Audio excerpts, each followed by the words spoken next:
पर हमला। हजरात, ब्रेकिंग न्यूज है, ईद का दिन है, नमाज जैसे ही शुरू हुई, नियत बांधी, अरे भाई ईद की नमाज की भाई, उधर से मेरा फोन बजना शुरू। कस्टमाइज नोटिफिकेशन है, पता चल गया था नमाज के दौरान ही कि भैया कुछ कांड हो गया है बड़ा। उसी बीच नमाज जैसे तैसे खत्म हुई तो खबर कंफर्म हुई कि हुआ सुबह 7 बजे भारतीय वक्त के मुताबिक ये कि अमेरिका का एक टैंकर ईरान के हॉर्मुज में घुसने की कोशिश कर रहा था। ईरान ने तुरंत फायर शॉट कर दिया, वार्निंग शॉट मार दिया। अमेरिका के टैंकर पर जैसे ही हमला हुआ, अमेरिका को एहसास हुआ कि ईरान तो फुल फॉर्म में है, लाओ थोड़ा और टेस्ट कर लेते हैं। अमेरिका ने फिर बंदर अब्बास, ईरान के बंदर अब्बास पर हमला कर दिया। अब बंदर अब्बास पर जब हमला हो गया, भारत के वक्त के मुताबिक सुबह 10 बज रहे थे। उस वक्त भी मैं मस्जिद में मौजूद था, पसीने छूट रहे थे कि अब क्या होगा, लगता है फिर से जंग शुरू हो गई। इतने में खबर आती है कि जब ईरान के बंदर अब्बास पर हमला हुआ तो ईरान ने एक पॉज लिया, थोड़ा रुका, ठहरा, और उसके बाद खबर आती है लगभग 10:30-11 के बीच कि ईरान ने कुवैत पर हमला कर दिया। ईरान ने कहा कि हमारे बंदर अब्बास पर जो अमेरिका ने हमला किया तो कुवैत के बेस का इस्तेमाल किया, और कुवैत का बेस इस्तेमाल करके हमारे बंदर अब्बास पर हमला किया, लिहाजा कुवैत में अमेरिका के ठिकानों पर ईरान ने हमला कर दिया। हुआ ये कि धमाकों की आवाज़ आ रही है। कुवैत में रहने वाले लोगों ने मुझे कन्फर्म किया है कि रज़ा भाई, यहाँ मिसाइलें और ड्रोन गिरे हैं, लेकिन हम कुछ बोल नहीं सकते क्योंकि भाई आपको पता है क्या चल रहा है। लेकिन कुवैत के इंटरसेप्टर्स चालू हो गए और ईरान के ड्रोन और मिसाइलों को रोकने की कोशिश करते हुए नजर आ रहे हैं। उसका एक सबूत मेरे पास है, देखिए।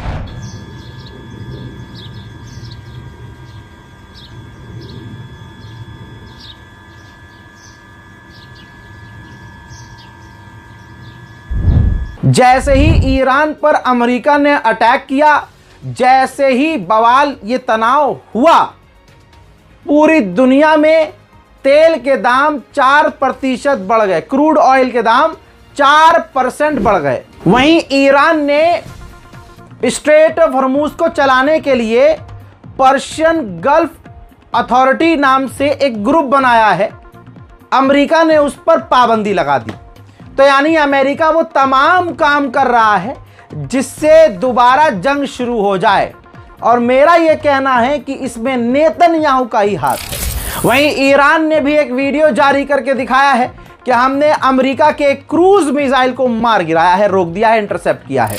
ईरान ने अमेरिका के वॉरशिप पर भी 4 ड्रोन दागे थे, जिसे अमेरिका के कई सारे वॉरशिप मिलकर रोका है। ईरान के स्पोक पर्सन ने कहा कि अमेरिका ने हमेशा धोखा दिया है, अमेरिका पर हम भरोसा नहीं कर सकते। अमेरिका का कैरेक्टर हमेशा बारबेरियन, एक जंगली सुअर की तरह, जंगली की तरह रहा है।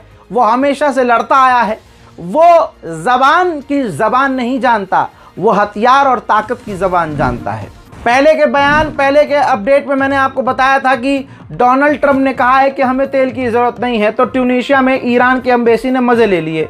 ट्यूनीशिया में डोनाल्ड ट्रंप की एक फ़ोटो, जो मोमबत्ती में ये गुलाबी सुअर बैठा हुआ है, और गुलाबी सुअर मोमबत्ती में बैठकर ये कह रहा है कि हमें तेल की ज़रूरत नहीं है।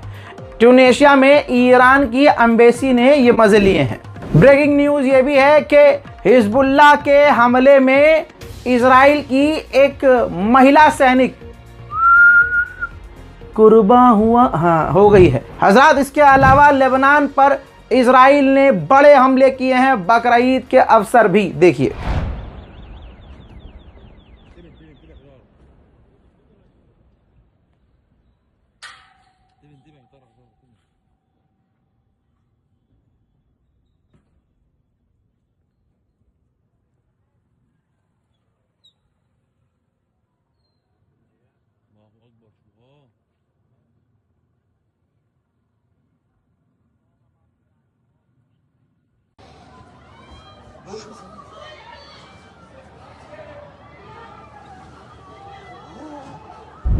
हज़रात मोहतरम, फिलहाल के इस रिपोर्ट में इतना ही। ये ब्रेकिंग न्यूज़ है। आप सभी को ईद मुबारक। ईद का तो भाई बेड़ा गर्क ही कर दिया। हम सोचे तो थोड़ा आराम करेंगे, है ना। पूरी रात काम किया और उसके बाद फिर से ये हमले शुरू हो गए। नमाज पढ़ना ही दुश्वार कर दिया। इजराइल का बेड़ा गर्क हो, अमेरिका तबाह हो बर्बाद हो। आमीन सुम्मा आमीन। जय हिंद।